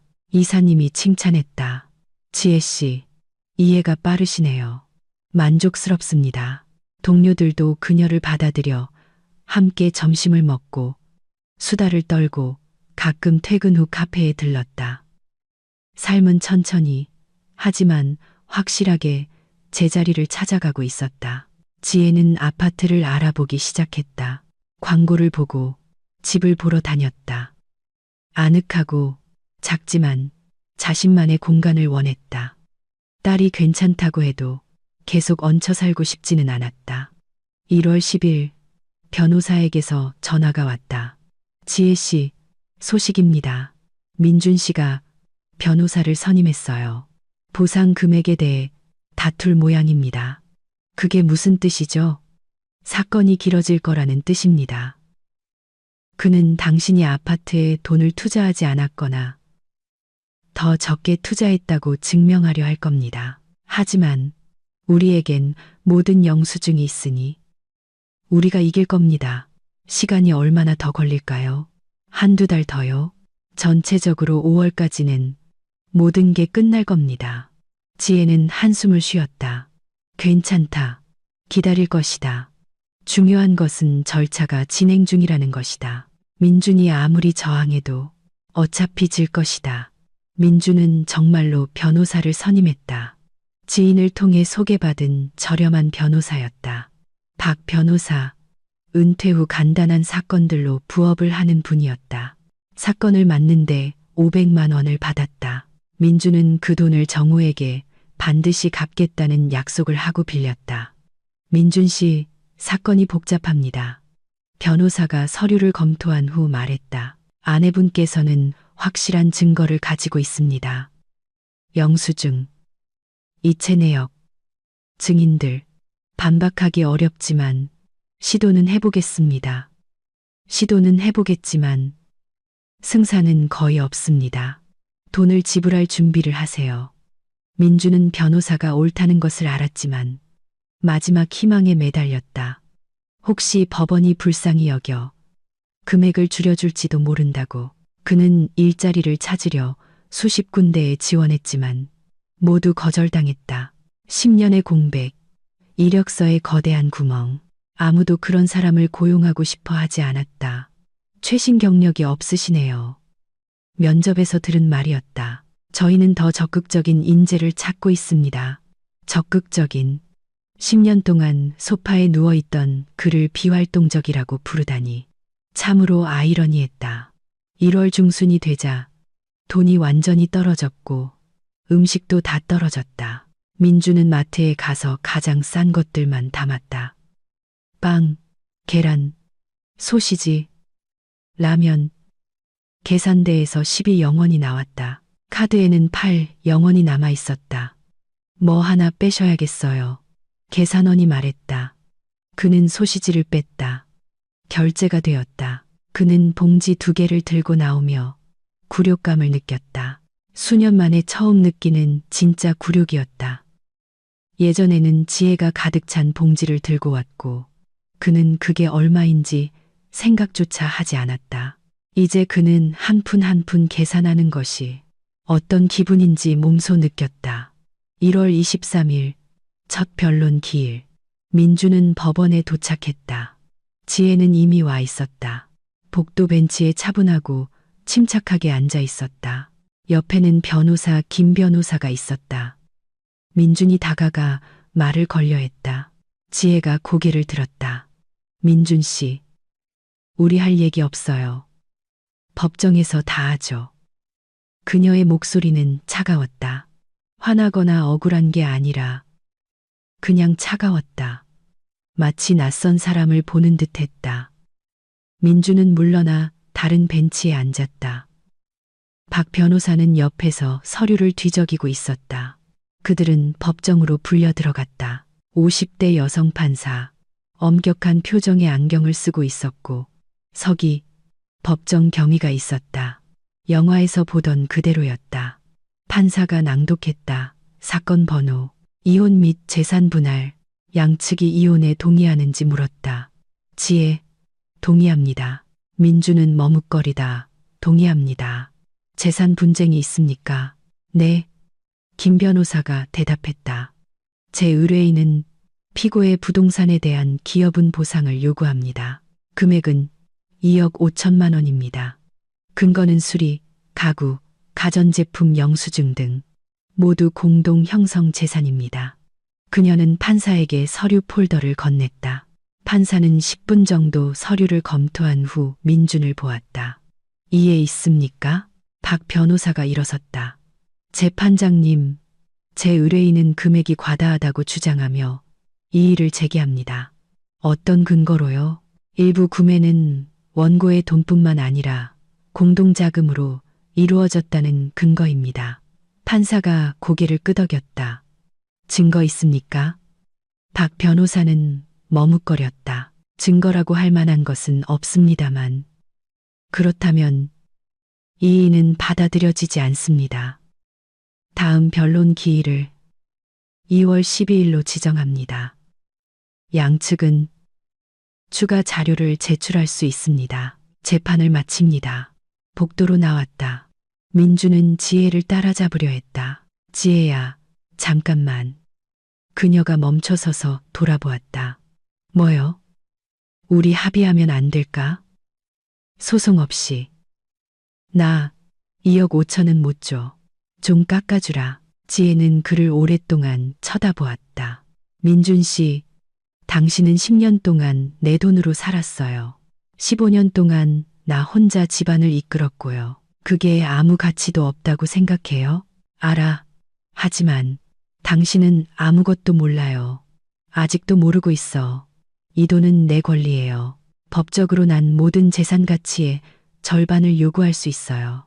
아파트가 4억이니까 2억을 요구할 수도 있었겠죠. 하지만 난 내 기여분에 대한 보상만 요구하는 거예요. 이게 공정한 거죠. 내가 그 돈을 어디서 구해? 아파트를 팔든, 일을 찾든, 친척한테 빌리든, 그건 내 문제가 아니에요. 그리고 그녀는 가버렸다. 김 변호사는 그에게 작별 인사를 하듯 고개를 까딱하고 의뢰인을 따라갔다. 민주는 법원 복도에 서서 무너져 내리는 기분이었다. 박 변호사가 다가왔다. 민준 씨, 제가 솔직히 경고했죠. 패소할 사건입니다. 돈 낼 준비하세요. 만약 못 내면요? 그럼 집행관이 재산을 압류하고 아파트를 강제 매각할 겁니다. 집도 없이 남게 될 거예요. 집도 없이. 그는 비닐봉지에 짐을 싼 채 길거리에 나앉은 자신을 상상했다. 47살의 노숙자라니. 이건 불가능했다. 그럴 리 없었다. 하지만 그럴 수 있었다. 법의 기계는 누구도 봐주지 않았다. 법원이 그에게 2억 5천을 갚으라고 판결하면 그는 갚아야 했다. 그에게 돈이 있든 없든 상관없었다. 민주는 집에 돌아와 컴퓨터를 켜고 부동산 매매 사이트를 열어 아파트를 내놓았다. 4억 원. 혹시라도 누가 살까 해서. 이틀 뒤부터 전화가 오기 시작했다. 구매자들이 와서 보고는 집이 어수선하다며 얼굴을 찌푸렸다. 왜 이렇게 더러워요? 혼자 살아서 청소할 시간이 없네요. 수리한 지 오래됐네요. 네, 15년쯤 됐어요. 가격 좀 깎아줄 수 있어요? 안 돼요. 4억은 받아야 해요. 몇 주가 지났지만 구매자는 많아도 그 가격에 동의하는 사람은 아무도 없었다. 3억 5천, 3억 7천을 제시했다. 민주는 거절했다. 만약 3억 5천에 팔면 지혜에게 2억 5천을 주고 나면 1억이 남는다. 그 돈으로는 아파트도 못 산다. 월세를 살아야 할 것이다. 2월은 추웠다. 민주는 집에 틀어박혀 모든 것을 아꼈다. 난방은 최소로 틀고 낡은 점퍼를 입고 다녔으며 라면과 계란만 먹었다. 팔킬짐이 빠졌다. 얼굴은 수척해지고 눈은 첨했다. 그는 거울을 보며 자신을 알아보지 못했다. 2월 12일. 다음 변론. 기일. 민주는 박 변호사와 함께 왔다. 지혜는 김 변호사와 함께였다. 판사는 양측의 주장을 듣고 추가 자료를 검토했다. 민주는 새로운 것을 제출하지 않았다. 그에게는 증거가 없었다. 판사는 판결을 내렸다. 원고 지혜의 청구를 인용한다. 피고 민준으로부터 2억 5천만 원의 보상금을 징수한다. 이행 기간은 3개월. 불이행 시 재산을 강제 집행한다. 판사봉이 울렸다. 끝. 판결이 내려졌다. 민주는 앉은 채 움직일 수 없었다. 3개월. 그에게는 2억 5천을 구할 3개월이 주어졌다. 그렇지 않으면 아파트는 집행관에 의해 헐값에 팔릴 것이다. 지혜는 차분하게 법정을 나섰다. 민준이 길에서 그녀를 따라잡았다. 지혜야, 잠깐만. 얘기 좀 하자. 그녀가 멈춰섰다. 무슨 얘기요, 민준 씨. 법원이 판결을 내렸잖아요. 시간을 좀 더 줘. 반년이라도. 당신에겐 15년이 있었어요. 그걸로는 부족했나요? 나 일 찾아서 분할 상환할게.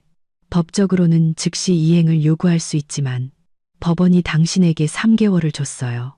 그게 유예 기간이에요. 지혜야, 너도 알잖아. 나 그런 돈 못 구해. 당신이 10년 동안 일하지 않았다는 건 알아요. 그건 당신의 선택이었죠. 이제 그 대가를 치르세요. 그녀는 택시를 타고 떠났다. 민주는 눈 내리는 보도 위에 서서 깨달았다. 이게 끝이다. 그의 예전 삶의 진짜 끝. 아파트도, 돈도, 지위도 없을 것이다. 남는 것은 공허함뿐. 3월은 봄의 첫 기운을 가져왔다. 눈이 녹고 해가 따뜻해졌다. 지혜는 출근하며 점차 서울 생활에 적응했다. 월급은 안정적으로 들어왔다. 그녀는 서울 남부의 월세 100만 원짜리 원룸을 구했다. 서연의 집에서 나와 독립했지만 주말마다 만났다. 집은 작지만 아늑했다. 지혜는 새 커튼과 침구를 사고 창가에 화분을 놓았다. 여기서는 자유의 냄새가 났다. 여기에는 소리치고 요구하고 모욕하는 사람이 없었다. 오직 그녀와 고요함과 아침의 커피 한 잔뿐이었다. 동료들은 친구가 되었다. 함께 점심을 먹고 가끔 금요일에는 영화를 보러 갔다. 지혜는 다시 사는 법을 배우고 있었다. 두려움 없이, 긴장 없이, 그저 살아가는 법을. 3월 말에 변호사에게서 전화가 왔다. 지혜 씨, 기한이 5월 12일에 만료됩니다. 민준 씨는 아직 아무것도 지급하지 않았어요. 집행관을 동원할 준비를 하세요. 알겠습니다. 지혜는 동정심도 고소함도 느끼지 않았다. 그저 사실로 받아들였다. 그가 돈을 구하지 못했으니 아파트로 갚게 될 것이다. 민주는 덫에 걸린 짐승처럼 날뛰었다. 아파트는 여전히 팔리지 않았다. 구매자들은 흥정하며 가격을 깎았다. 마침내 4월 말에 한 명이 나타났다. 3억 2천을 제시했다. 민주는 동의했다. 다른 방법이 없었다. 거래는 5월 1일에 이루어졌다. 돈이 계좌로 들어왔다. 민주는 즉시 지혜에게 2억 5천을 이체했다. 7천만 원이 남았다. 그 돈으로는 대전에서 아파트를 살 수 없었다. 원룸조차도 그는 변두리 고시원에 방을 얻었다. 월 30만 원, 작고 춥고 벽 너머에는 알코올 중독자 이웃이 있었다. 이것이 그의 새로운 삶이었다. 47살의 고시원 방. 그는 건설 현장에서 막노동 일자리를 구했다. 월 250만 원. 아침 8시부터 저녁 8시까지 힘든 육체노동. 허리는 아프고 손은 말을 듣지 않았지만 어쩔 수 없었다. 뭐라도 벌어야 했다. 어느 날 저녁 퇴근길에 낯익은 얼굴을 보았다. 정우, 예전에 가장 친한 친구였다. 그들은 가게 앞에서 마주쳤다. 민준아, 안녕. 정우야. 어색한 침묵. 어떻게 지내? 그냥 그래. 막노동하고 고시원에서 살아. 정우가 고개를 끄덕였다. 이혼 소식 들었어. 힘들겠다. 힘들지. 정우야, 내가 말했었잖아. 걔한테 잘하라고. 근데 넌 듣지 않았지. 알아. 민준이 지친 미소를 지었다. 이제 와서 깨달아봤자 늦었지. 절대 늦은 건 없어. 정우가 그의 어깨를 두드렸다. 너 아직 젊어. 47살은 아무것도 아니야. 이겨낼 수 있어. 민주는 고개를 끄덕였지만 믿지 않았다. 무엇을 이겨낸단 말인가? 그에게는 아무것도 없었다. 가족도, 집도, 존중도, 오직 힘든 일과 고시원 방뿐. 5월은 따뜻했다. 지혜는 2억 5천만 원을 받았다. 예금에 넣어두었다. 아직 쓰지 않기로 했다. 비상금을 위해 남겨두자. 그녀에게는 이제 안정적인 직장, 집, 평온함이 있었다. 수년 만에 처음 느끼는 그냥 평온함. 공식적인 이혼은 5월 23일에 처리되었다. 지혜는 구청에 가서 이혼 신고를 마쳤다. 서류에 찍힌 도장, 혼인관계 종료. 그녀는 그 문구를 보고 미소 지었다. 자유. 법적으로, 공식적으로 자유로워졌다. 저녁에 서연에게 전화했다. 딸, 이제 끝났어. 우린 더 이상 그 사람 가족이 아니야. 엄마 성으로 바꿀 거야. 생각 중이야. 그럴지도 모르지. 그들은 1시간 동안 수다를 떨며 계획을 세웠다. 여름에는 바다에 가기로 했다. 수년 만에 첫 휴가. 남편을 위한 휴가가 아닌 자신을 위한 첫 휴가. 민주는 며칠 뒤에 이혼 소식을 알게 되었다. 박 변호사가 문자를 보냈다. 민준 씨, 이혼 처리 완료되었고 사건은 종결되었습니다. 제 서비스는 더 이상 필요 없습니다. 민주는 읽고 공허함을 느꼈다. 끝. 15년의 결혼 생활이 문자 한 줄로 끝났다. 그는 계속 막노동을 했다. 날들은 하나로 합쳐졌다. 아침 6시에 일어나 저녁까지 일하고 고시원으로 돌아와 컵라면으로 저녁을 때우고 삐걱거리는 침대에서 잠드는 생활. 그렇게 반복되었다. 어느 날 현장에서 점심을 배달해주는 여자를 보았다. 40대 중반, 통통하고 지쳐 보였다. 그녀는 도시락통을 나눠주며 일꾼들에게 미소 지었다. 민주는 자기 도시락을 받아 구석에 앉았다. 여자가 옆에 앉았다. 새로 오셨나 봐요? 네, 한 달 됐어요. 힘들죠? 힘들어요. 그들은 이야기를 나누었다. 그녀의 이름은 희진이었다. 이혼했고 아이가 셋이었다. 월세방에 살고 식당 주방에서 일하며 점심 배달 부업을 했다. 간신히 생계를 유지하고 있었다. 그래도 뭐 익숙해져요. 그녀가 말했다. 중요한 건 포기하지 않는 거죠. 민주는 그녀를 보며 생각했다. 이게 바로 진짜 삶이구나. 꾸밈 없는 푼돈을 벌기 위해 뼈 빠지게 일하고 내 집 마련은 꿈도 못 꿔 월세방에 살면서도 어떻게든 존엄을 지키려 애쓰는 삶. 그는 15년을 환상 속에서 살았다. 단지 남자라는 이유만으로 더 나은 대우를 받을 자격이 있다고. 아내가 자신을 부양하고 시중 들고 참아야 할 의무가 있다고 생각했다. 환상이 무너지자 그는 아무 가치도 없는 존재라는 것이 드러났다. 정말 아무것도 아니었다. 6월은 더위와 함께 왔다. 지혜는 휴가를 냈다. 그녀와 서연은 강릉으로 가서 호텔 방을 잡고 해변에 가고 바다에서 수영했다. 지혜는 선베드에 누워 파도 소리를 들으며 행복을 느꼈다. 그냥 행복했다. 이유도 명분도 없이 자유롭기 때문에, 자신을 위해 살기 때문에.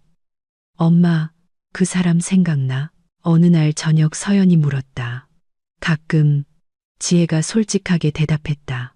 처음에 그가 어땠는지 기억나. 하지만 그 사람은 죽었다는 걸 깨달아. 나를 모욕하던 그 사람만 남았고 동정할 사람도 없어. 만약 그가 사과하고 정말로 변했다면? 지혜는 생각에 잠겼다. 글쎄, 서연아, 그가 변했더라도 난 돌아가지 않았을 거야. 상처가 너무 깊어서 아물지 않아. 깨진 걸 붙이려 애쓰는 것보다 백지에서 새로 시작하는 게 나아. 그들은 햇볕에 그을리고 웃고 사진을 찍었다. 지혜는 SNS에 사진을 올리고 인생은 아름다워라고 썼다. 친구들은 좋아요를 누르고 댓글을 달았다. 많은 이들이 이혼을 축하했다. 그래, 이상하지만 그랬다. 사람들은 그녀가 짐에서 벗어났다는 것을 이해했다. 민주는 우연히 그녀의 사진을 보았다. 피드를 넘기다 발견했다. 바다를 배경으로 한 지혜. 햇볕에 그을리고 행복해 보였다. 옆에는 서연. 둘 다 미소 짓고 있었다. 그는 그 사진을 오랫동안 바라보았다. 그녀는 행복하다. 그 없이도 행복하다. 그는 12시간 교대 근무를 마친 후 흙과 땀으로 범벅이 된 채 고시원에 앉아 자신이 모든 것을 잃었다는 것을 깨달았다. 7월, 8월, 9월. 시간이 흘렀다. 지혜는 서울에 완전히 정착했다. 일은 잘 풀렸다. 이사님이 승진을 제안했다. 월급 500만 원의 격리팀 과장. 그녀는 수락했다. 더 많은 돈, 더 많은 기회. 그녀는 자신의 집을 위해 저축하기 시작했다. 계산해 보니 월 150만 원씩 모으면 3년 뒤 400만 원이 모인다. 예금에 있는 2억 5천만 원에 주택담보대출도 받을 수 있다. 경기도에 방 2개짜리 아파트를 살 수 있을 것이다. 내 집, 마침내 내 집. 연애는 잘 되지 않았지만 지혜는 걱정하지 않았다. 혼자가 좋았다. 조용하고 평화롭고 스트레스 없이 언젠가 누군가를 만날 수도 있고 아닐 수도 있다. 그것도 괜찮았다. 중요한 것은 그녀가 선택할 자유가 있다는 것이다. 가을에 대전의 전 직장 동료에게서 전화가 왔다. 지혜야, 안녕. 거기서 잘 지내? 응, 말이야. 일하고 잘 살고 있어. 너 이혼했다는 소식 들었어. 잘했어. 진작 했어야지. 그들은 1시간 동안 수다를 떨었다. 마리가 소식을 전했다. 민준을 건설 현장에서 봤는데 막노동하고 고시원에서 산다고 했다. 온 동네 사람들이 걔 망한 거 다 알아. 불쌍하지도 않아? 마리가 물었다. 아니, 지혜가 차분하게 대답했다. 그가 스스로 선택한 길이야. 그의 추락에 내 잘못은 없어. 난 그냥 그를 끌고 가는 걸 멈췄을 뿐이야. 맞아. 우리 모두 널 지지해. 지혜는 전화를 끊고 생각했다. 그래, 그는 추락했지만 그건 그녀의 잘못이 아니다. 그녀는 15년 동안 그를 붙잡고 먹이고 부양하고 참아줬다. 그녀가 손을 놓자 그는 가라앉았다. 스스로 헤엄칠 줄 몰랐기 때문이다. 12월. 새해가 다가오고 있었다. 지혜가 떠난 지 정확히 1년. 그녀는 회사에 앉아 연말 결산을 하고 있었다. 1년 전 그녀는 기죽고 지친 여자였다. 지금은 자신감 있고 성공적이며 자유로운 여자였다. 엄청난 차이였다. 12월 31일, 서연이 그녀의 집으로 왔다. 그들은 함께 요리했다. 샐러드, 닭고기, 파이, 웃고 수다 떨고 음악을 틀고 부엌에서 춤을 췄다. 지혜는 소녀가 된 기분이었다. 엄마, 내 인생 최고의 새해야. 서연이 말했다. 내 인생에서도, 딸. 자정에 그들은 발코니로 나갔다. 서울은 불빛으로 반짝였고 불꽃이 하늘을 수놓았다. 새해 복 많이 받아, 엄마. 엄마의 강인함을 위해, 우리를 위해 건배. 서연아, 우리의 미래를 위해 건배. 한편 대전의 차가운 고시원 방에서 민주는 홀로 앉아 있었다. TV에서는 명절 특집 프로그램을 방영했다. 식탁에는 값싼 소주 한 병과 빵 한 조각. 그는 술을 따라 마시고 창밖을 보았다. 창밖은 눈, 어둠. 1년 전 그는 지혜에게 소리쳤다. 야, 너 어디서 뭘 하고 돌아다니는 거야? 이 멍청한 개. 그는 그녀가 돌아올 줄 알았다. 어디 가지 못할 거라고 생각했다. 하지만 그녀는 그냥 떠난 게 아니라 그의 인생을 파괴하고 그가 가진 모든 것을 빼앗아갔다. 복수심 때문도 아니었다. 단지 공정하게. 그는 이제 이해했다. 지혜가 옳았다. 모든 면에서 옳았다. 그는 그녀에게 기생했고 이용했고 모욕했다. 그것이 영원할 줄 알았다. 하지만 인내심은 끝났고 그것이 끝나자 모든 것이 무너졌다. 민주는 또 술을 따랐다. 머릿속은 텅 비었다. 계획도 희망도 없었다. 오직 회색빛 현실, 고시원 방, 막노동, 외로움뿐. 이것이 그의 남은 인생이었다. 지혜의 인생은 이제 막 시작되고 있었다. 43살. 그녀는 2번째 기회를 얻었고 그것을 최대한 활용할 생각이었다. 자신을 위해 살고 매일을 즐기고 다시는 누구에게도 자신을 모욕하도록 내버려 두지 않을 것이다. 그녀는 자유를 위해, 강인함을 위해, 내가 해냈다는 사실을 위해 잔을 들고 마셨다. 새해, 새로운 삶, 새로운 그녀, 강하고 독립적이며 행복한, 항상 원했던 바로 그 모습으로